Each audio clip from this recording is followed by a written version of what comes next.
Hello, my name is Mordred Viking, and I'd like to welcome you to this episode of Imperator Rome, where we are playing as the dwarves, or better known as the Langobards. In the previous episode, we helped out our new buddies, Bastania, in a civil war, which we won, and we are trying to butter up Bohemia, and we have now succeeded. Marvellous! So we have 2 allies now. No, 3. We also have the Markomans as an ally, although it looks like the Markomans have been split in half by Cheruskia, so maybe they'll try and retake that at some point in the future. In the meantime, our armies are marching out of the area where they were fighting, which is cool, and the Lugian revolt is still over here for some reason. That's fine. Those guys were actually on our side. How much money are we making now? 3.5. Mostly through taxes. Cool. And actually we have quite a lot of oratory power. I'm wondering if we want to try and start another migration. Maybe go from here to here. That would mean that we would lose our livestock for a short time, but we would get our 2 population to become 5 population. Alternatively, we could try and move a single person in order to get another colony going. I'd really like to get a colony here. Marconis, can we colonize that? We can. Excellent. So we're going to go with a Swabian tribesman. We'll do that. So Marconis is now getting colonized, and we will need to put a governor here. By far and away, the best governor is Nebagast. So what do you have? Character prominence goes down. Oh, effective governor. Commerce income, bad. Local slave input, good. Local tax, bad. He's really bad. So we're going to put you in charge. And you are currently converting. Which we do actually need to do. These guys are Celto-Pannonians. And they are druidic. Not very happy with life either. But we do now have access to iron, which is very, very nice. I think we also want to try and move some people around. So you just started to colonize that. I do kind of wish there was like a timer or something saying, this just started colonizing a thing. You're probably free. You're probably free. Now, where are the other trade goods that we wanted? So there are actually even more gemstones over here. How... Okay, gemstones are super rare. Oh, there's a bunch of them over here, but in Europe? There's 3 provinces that do them, and we're going to own 2 of them. Oh, hell yeah. There's one down there in North Africa. A couple in Egypt. Interesting. So there's definitely going to be a market for those.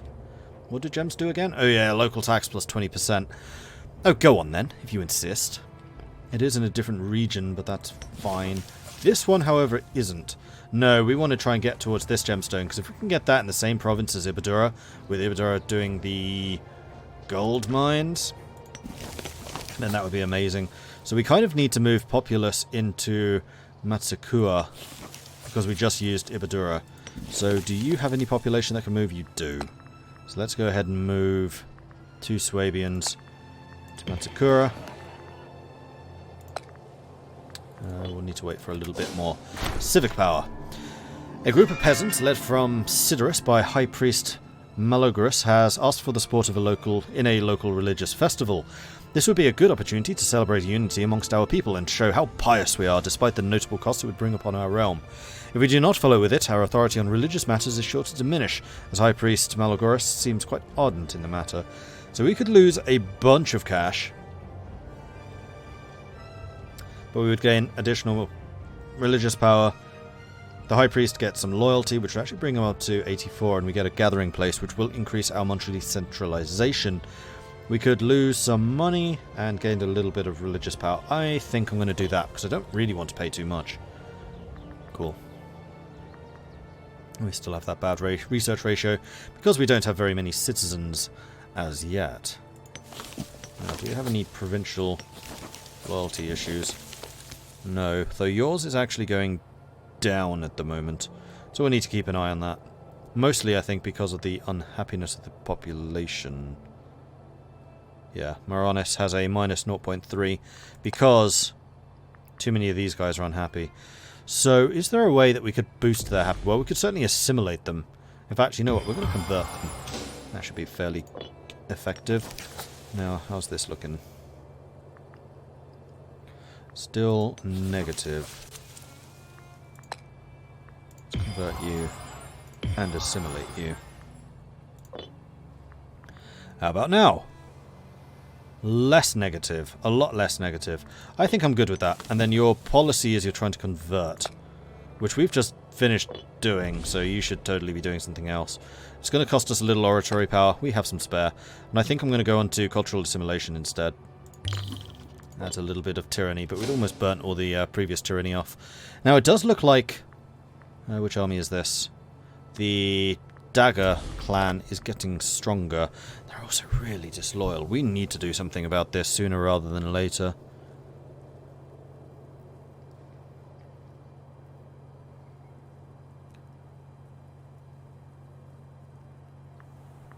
How old are we? We're only 42, so we're going to be around for a while. So, the succession thing. If we die, then the heir, which is chosen by the succession support, becomes the next ruler. So basically you can flip between the different clans. So currently if we die, then Sunlake becomes the ruler. He's 63. He's really good at military. So he's rather more scary, I would say, than Agin. So I'm going to try and keep you sweet if we can, even though Agi's army is actually going to be bigger. Because he's obviously earning money from somewhere. It's 472 ducats against his 3. How the devil did you get so wealthy? Because you are a wise one. Being wise one should make you more loyal, right? Clan chief, married to family, cohorts. Yeah, he's getting really disloyal because he has a lot of troops. He's depressed, though, which does decrease his health. How is his health? Let me see that. 99.3. I think he's fine. And then you are not earning nearly as much. Mostly because you don't have an office. You are very good at combat, though, so I'm kind of tempted to bring you in as, I'd say, probably the bodyguard. Can we do that? Is he already active somewhere else? He's apparently already active somewhere else. Or else I just can't promote him.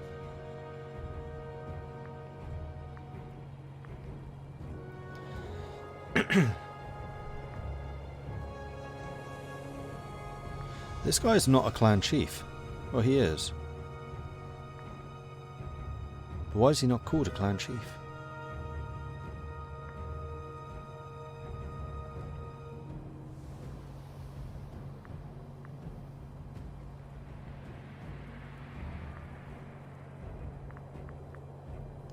I think it's going to be time for us to start maintaining a military. But in the meantime, I think what I want to do...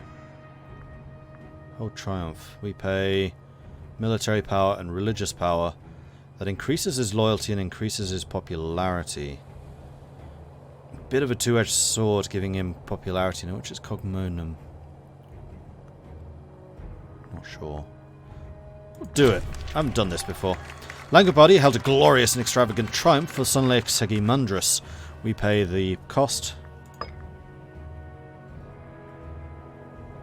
Oh, maybe cognomen is one of the traits. I don't know if he was already an orator or not. But now he is much more loyal. He's also much more popular, which is a little bit of a problem, but we can try and smear him if it becomes an issue. We can also bribe them. Although I have found in the past that bribery is a bit of a two-edged sword because of that corruption growth. It actually means that they start earning more money because their wages go up. And that's going to be especially a problem for the other dude. So I'm actually almost tempted to try and pick a fight with him. Just so he does something stupid and I can go and crush him. Especially while I'm not at war. Alright, we're going to start training some troops. Maronis means that we could actually get heavy infantry now. Although they would be very expensive to maintain. And wouldn't work particularly well with the other soldiers that we have at the moment. Because we're primarily cavalry, light infantry, and archers. Although, actually, how good are you against light cavalry? You're bad against light cavalry, great against light infantry, and bad... oh no, great against chariots. Chariots are good against light infantry, good against light cavalry, and no modifier against chariots. We could, yeah, we could do some chariots. Light infantry take a lot less morale damage. I wonder if these modifiers, like the morale damage taken, is cultural. Because I don't remember that being a thing for the Romans. But I could be wrong. You're not very good against anyone, yeah, that's the problem. Skirmishers are dirt cheap, but they're just not that good. And then we can't do cavalry, so it really has to be between heavy infantry, chariots, slingers, and skirmishers. I think that chariots are unique to tribes. I don't think the civilized nations can build them.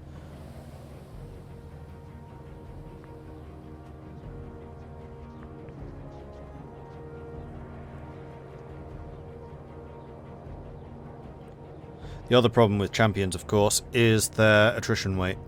So they would take more attrition from being in a province. Although, what is our supply like? See supply here. 9, 10, 13, 8, 12. It's terrible.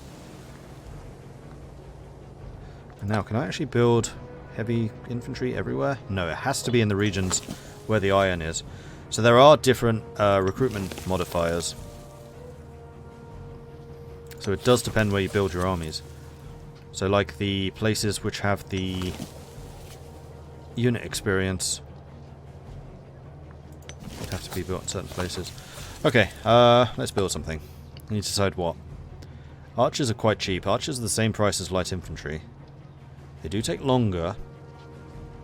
They are good against light infantry. They're only bad against light infantry, light cavalry, heavy cavalry, and camels, none of which we have. So I think I'm going to go ahead and build a couple of archers. Although actually I'm not going to do that here.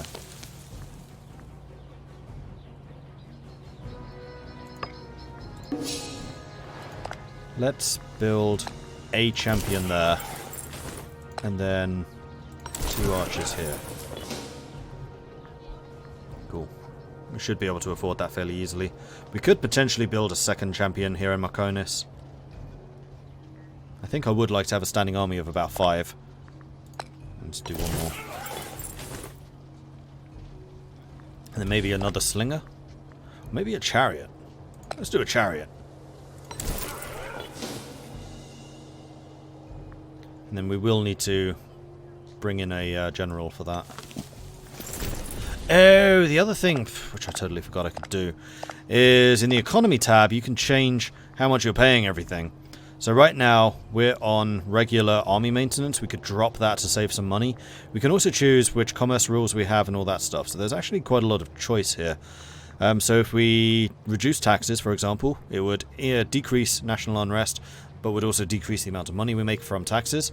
Or we can increase it, which would reduce our tax income, but also increase our national slave output. Army maintenance we can reduce, and we'd lose a chunk of army morale, but the army maintenance would also go down. Or we could increase the pay, which increases morale, but increases the cost. We can decrease wages, which is the governor and the government officers' wages, which will reduce their loyalty but increase the money. Or we could pay them more and increase their loyalty. Now, how much are we paying in wages right now? 1. So we could pay them 1.5 and get that loyalty boost. You know what? Let's try that. And then at the same time, basically to pay that, we're going to drop the army maintenance. Army maintenance costs are also increased because we're a tribe. Hopefully that's factored in.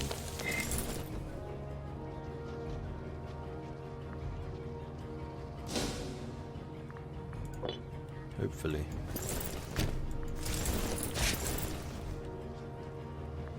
Right, so if we were going to do one of these, what would it be? Well, we can't really choose until the heavy infantry arrives.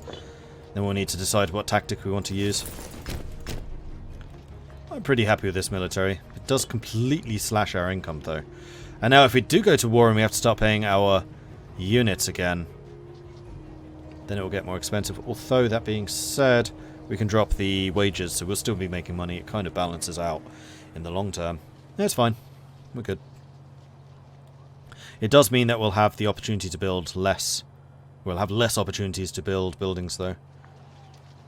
Man, your army's just growing and growing and growing. Aggie, you're kind of scary, man. Alright, now we need to decide if we want to hire a commander. It almost certainly wants to be a Geraldus, and I'm very tempted to have our faction leader in charge of this, because then these units will be loyal to only him. Siege ability plus 10% is pretty good, but he's got that discipline if he's a commander. Geraldus is actually pretty good, it's just his marshal's not amazing. I think Geraldus is going to be the commander here. Then there's a chance of making these guys loyal to him, at which point he starts paying them from his own wealth. I think. Don't quote me on that, that's just a thing I heard. I haven't actually seen any evidence of this occurring. And it's not like the tooltip shows you. Does it actually say how much you're paying your army? That's interesting. Units within fog of war and invisible to hostile AI. Huh, cool. Here we go. Maintenance, 0. That's a point. So in this game, if you're trying to disband units, it will cost you money. That's basically you paying those soldiers off to stop them going on a rampage, because you're no longer paying them, therefore they have no way of earning money. That's also true for mercenaries, and mercenaries are very expensive to disband, so if you are in a war which requires mercenaries, make sure you have some money, like, still as a surplus. Don't go all the way down.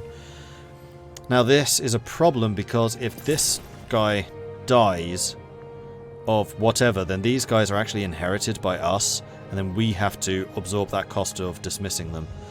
It's a mechanic I don't particularly like. I think that these troops should either go to his heir or should just be disbanded, because why do we have to fit the cost of disbanding? I don't really know. I think that's something that they need to tighten up and fix. And that's how it works at the moment. The other thing is these guys start on full morale and we wouldn't. So maybe, just maybe, we should go and sit over here in Marconis. So they have to go through our fort to get to my army. Scandal is, unfortunately, part of the average day in the Langobardian clan council. Ordinarily, we would simply ignore such petty squabbles. However, on this occasion, the esteemed Agidagi has found in flagrant delicio with his lover, Gerhild Malogra, by his spouse, Barnhild Malogra. Barnhild, the spouse, overcome with despair, has appealed to the clan council to have Agidagi stripped of office as punishment for his brazenly public vices.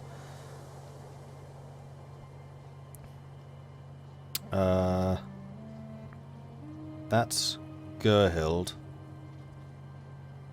Just a member of the Malogri family. Okay, that is a different family. So none of our business. I lose a bit of popularity. Barnhild loses loyalty. And Barnhild sees Gerhild as a rival. Shouldn't tolerate public infidelity. Aggie loses prominence and also loses his position in government. Or we'll just have him flocked. Barnhild gains loyalty. Aggie loses loyalty. Or possibly becomes wounded. He's already very disloyal. And like I said, this is a way that we could kind of trap him into declaring independence from us. We do have allies.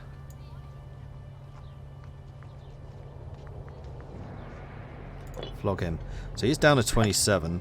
We're going to exalt you to make sure you stay on my side during the Civil War. I think I might even bribe you. We're going to bribe you. And then we're going to smear the reputation of this guy so he has as low popularity as possible to just destroy his ability to actually fight. So hopefully the majority of everything will stay with us. We're going to drop the wages, we're going to increase the army maintenance, and we're going to make sure we're ready for a fight. Because Civil War in 13 months. I'm purposely triggering this Civil War because this guy is getting too strong for us. Link us together, especially now that I have heavy infantry, I think we can win.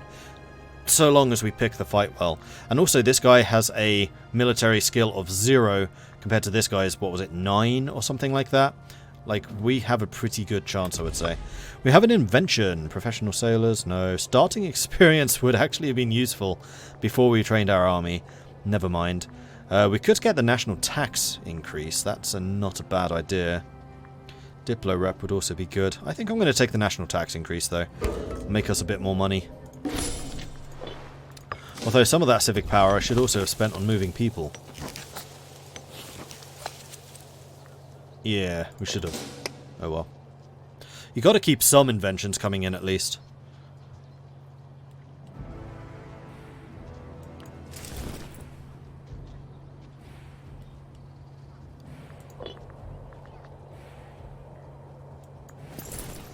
And this guy is super duper loyal now.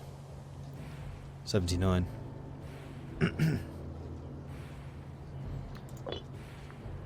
9 more months. We actually outnumber them now, because he's training more troops because I gave him money. I think.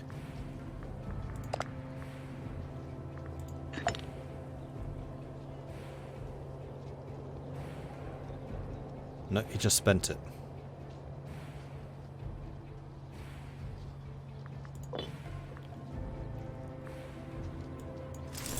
You know what, let's band together with him.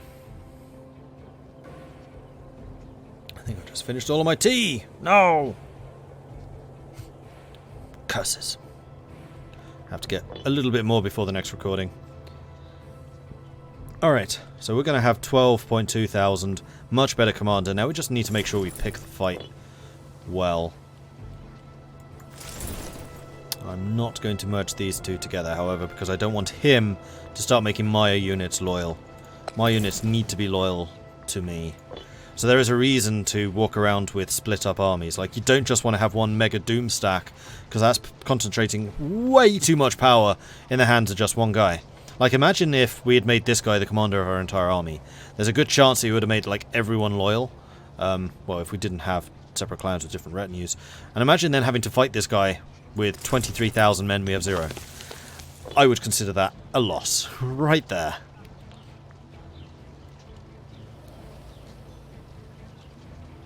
How long? 2 more months. We could even just sit on him. Though then I don't know if this counts as a defensive battle or an offensive. What are you? You are plains. These are forests. There it is, civil war. It seems that Akidaki has created a civil war in our country.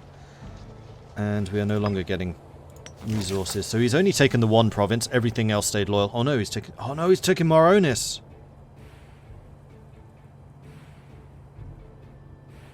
Although Moronis, haha, is being taken by our fort. So because we have the capital fort in Ibadura, we get Moronis automatically. So you are moving up to us. Now when do we arrive? 24th. When do you arrive? 4th of November. And you're going to get locked in. That's going to be you attacking us in the woods. I am quietly confident. We could also call in Bohemia into this war, but I don't think we're going to need to. You stay here. Alright, battle is joined, and I forgot to change my tactics. That's fine. No penalties, no bonuses. We have the 2,000 heavies. They got 5,000 archers, 4,000 chariots, 2,000 lights versus our 3,000 lights, 2,000 light cavalry. They have no cavalry. 2,000 heavies, 2,000 chariots, and 3,000 of those. They have a terrible commander. We have a great commander. And there we go. We get a +4, and they're on a -1. So this is basically a +5 to all of our die rolls compared to theirs. So even though they just rolled a 2, we've basically... No, they've got a 2, -1, so that's a 1. We've got a 0 +4. So it's basically a 4v1. We won this first round. So they're going to take some casualties, as shown there. And yeah, we are completely stomping them. That's the importance of good generals. So, Sun Lake did gain a little bit of popularity, so we do need to keep an eye on him. He could cause us problems in the future. However, we completely stomped their army. They lost 4,000, we lost 2,000. Phenomenal chase. And because they can only run to here, that's basically a guaranteed stack wipe, because they're not going to have the time to recover. Their entire clan was also ousted, so we've now got the Dagarusius clan, who is going to be raising a new retinue here. So we would have some extra troops if we needed them. He's super loyal. You've seen what happens to those who aren't loyal. And we can also change all of these characters. So we need a new elder, which is an orator. Wow, he's really good at that. He good at anything else? 8010-6. So he is a pretty good commander as well. But a level 10 orator is kind of nice. I do rather wish it showed the bonuses when there was nobody assigned. And in terms of bodyguards, we've actually got 3 level 8s, including a Geraldus. Although concentrating too much power in the Geralduses would be bad when he assumes power. Although he's quite a lot younger. Sorry, we're quite a lot younger than Sunlake is, so I doubt that's going to happen. But you never know. It could. So yeah, I think we're going to make Ingrand the Tribesman Happiness. See, the Elder is important. Fantastic choice. A High Priest. We do have a level 9 High Priest. 7379. I'm pretty happy with that. Then the Magistrate. We have 2 level 9 Orators. 698 or a 7976. Whoa, Actuald Marcolus. He's pretty good all-rounder. But I think I'm going to make Tumo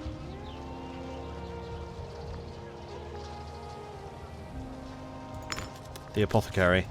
Then the Bodyguard can be either of these, so who's more loyal? You're both the same loyalty. Marcolus is an 8810, you're an 8034. I'm going to do a Geraldus because you're in our ruling family.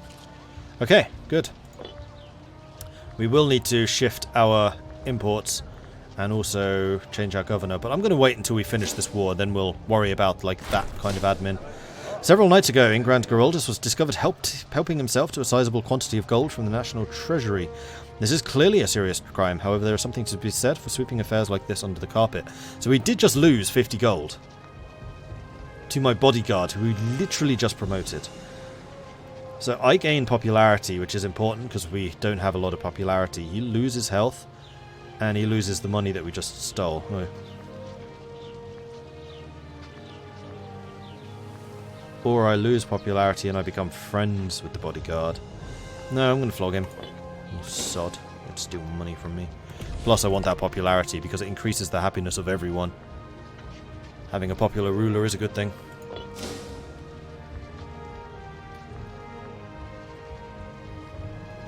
And then that's a stack wipe.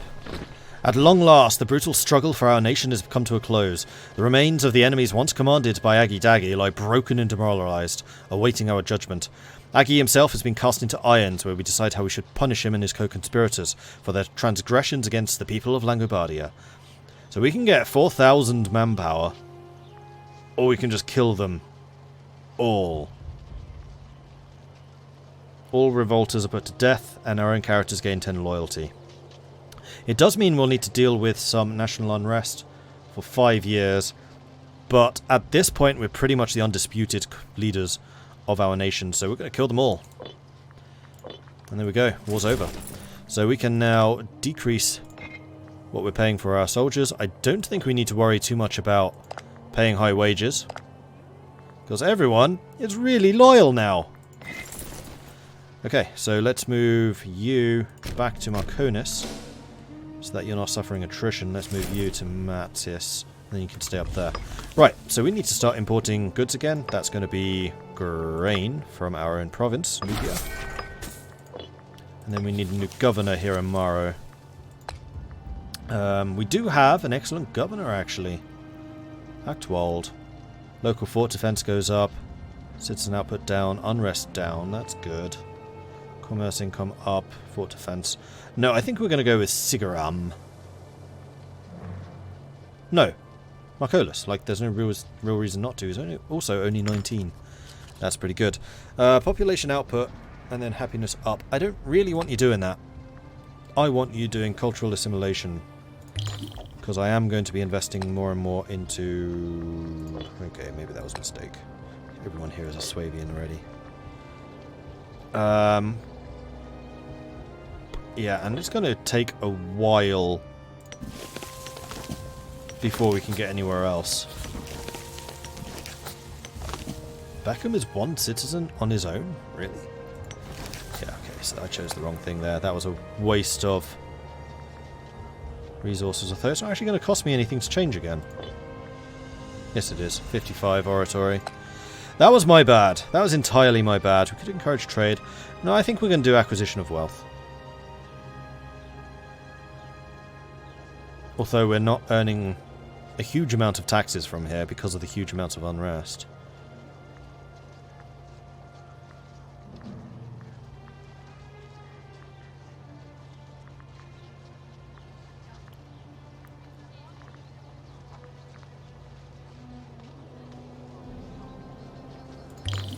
Do that for now. And on that note, we will have to call this episode, so thank you very much for watching. I do hope you're enjoying this so far. If you are, be sure to hit that follow button, no, subscribe button, so you get notifications when more videos are posted. If you've really enjoyed this, then do consider supporting the channel financially. You can do that through Patreon, a link to which you will find in the description below. Likewise, in the same place is a link to the Discord. If you want to come and hang out with the rest of the community, you can do that there. I stream on Twitch a lot, so if you want to see me doing these recordings live, I'm only doing this not live, offline, because embargoes, but as soon as the embargo is up, which it will be because you're watching this, then I'll be recording everything live. So you should totally come join us, and you can find that at twitch.tv/Mordred Viking. Thanks everyone for watching. I'll catch you guys next time. Goodbye.